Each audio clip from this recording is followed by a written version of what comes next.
I'm Marie Miller and I'm here in my kitchen in Granada Hills, California, and today I'm making a very special treat.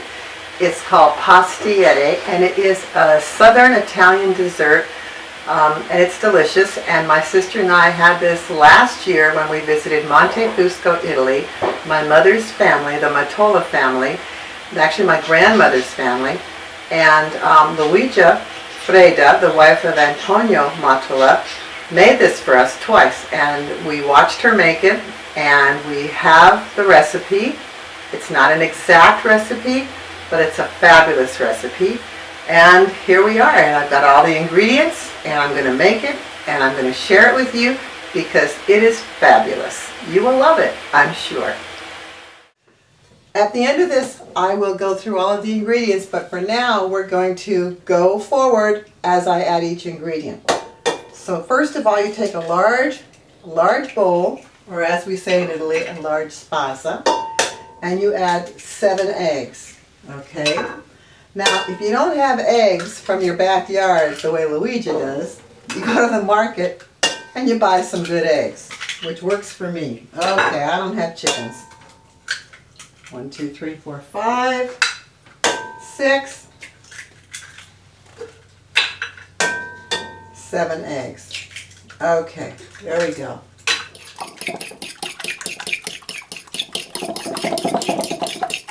Next, we're going to add Scamoza cheese.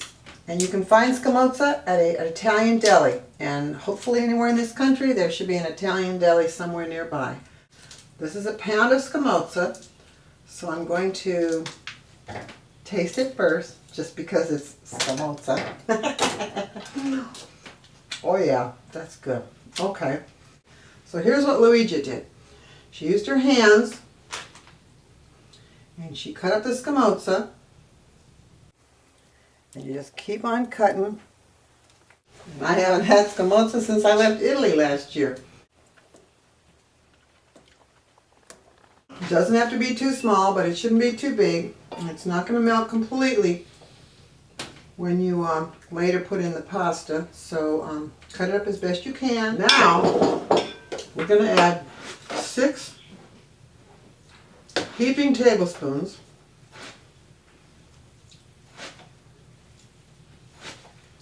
is it 5 or 6? 5. Okay, that's 5. That's good. 5 heaping tablespoons of sugar.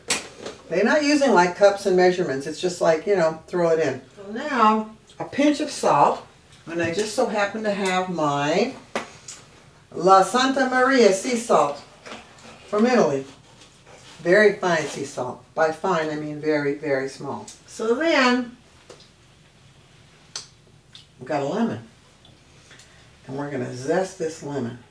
We're going to just, oh, we have a nice fresh Meyer lemon from a neighbor's tree. This is, in fact, Southern California. Okay, we're just going to keep on zesting. Okay, we got the eggs. We got the Scamoza. We got the sugar. We got the lemon zest and a pinch of salt.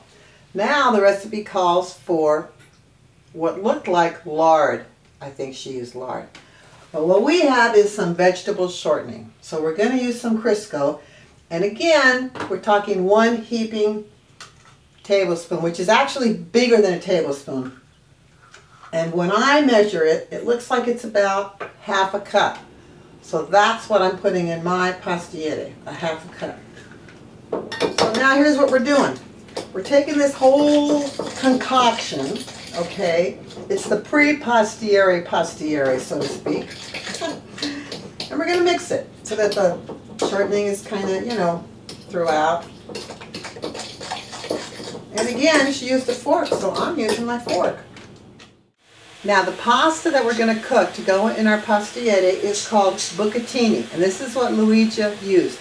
If you can't find Buccatini, just get a nice spaghetti, not the real thin vermicelli. You want something that's going to, that the egg custard mixture is going to adhere to. But this is Buccatini number 6, and what Luiga did,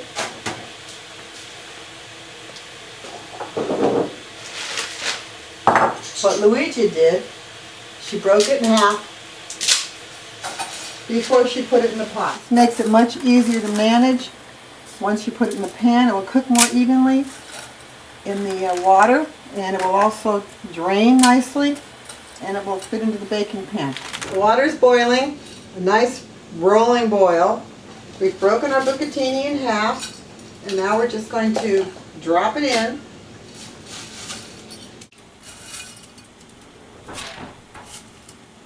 Okay, now this bucatini says it takes about 6 minutes to cook, so we're going to stir it up a little.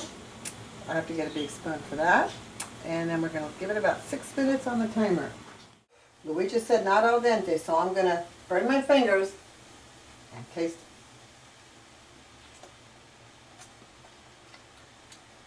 Still al dente. Still a little al dente.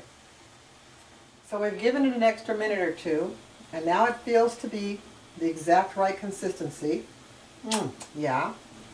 And I'm going to drain it. I'm going to turn the heat off.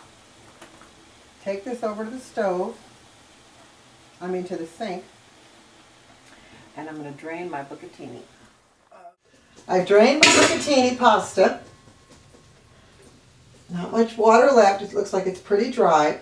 Now I'm going to dump it into the egg custard mixture. Put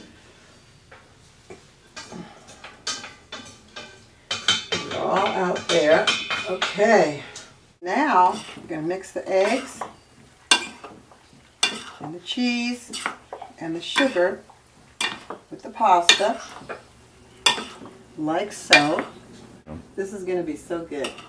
Mix it like so till it's thoroughly mixed, the whole egg, sugar, custard mixture. Still got your little pieces of Scamoza cheese. And once you have it thoroughly mixed, you already have your prepared baking pan, a lasagna pan, and we're going to dump it in. Oh yes, and we're going to make sure that we have all the cheese, all the eggs, all that wonderful stuff. Last step here is just to even it out so the pasta is evenly distributed through the baking pan. You'll see the Scamoza, don't worry about that. Everything's going to be fine once it bakes. That's it, I think we've got it evenly distributed. Just don't want too many pieces sticking up because it won't get the juice, won't get the egg mixture, the custard won't incorporate it, or it won't incorporate the custard. So there. Okay, so now everything's in the pan, everything's evened out. We're going to stick it in the oven and we're going to bake this baby. So the oven has been preheated, hot oven, 400 degrees. We're going to gingerly place that in there, and we're going to cook it at 400 for approximately 30 to 40 minutes, okay? And then we're probably going to lower that heat to about 375. And the way Luiga did it, she said, when it looks like it's good, it's good. Or when it looks like it's done, it's done. So keep an eye on your pastiere. When it's nice and brown on top and it looks like it's cooked, pull it out. Okay, now we're going to take a look at our pastiere and take it out of the oven. Okay, it's nice and brown. We're going to revise our time now. I think instead of 400, I think you should put it at 375 and cook it for about 40 to 50 minutes. Make sure it's nice and set and golden brown on top. See, that looks done. And as they say in Italy, when it looks like it's done, it's done. Okay, this looks really good. Now it's still warm because it hasn't been out of the oven for very long. And in Italy, they would let it cool, they would refrigerate it. However, I can't wait, so I'm going to take a little piece of the corner and I'm going to taste it right now. Good stuff, Luiga. Grazie, grazie.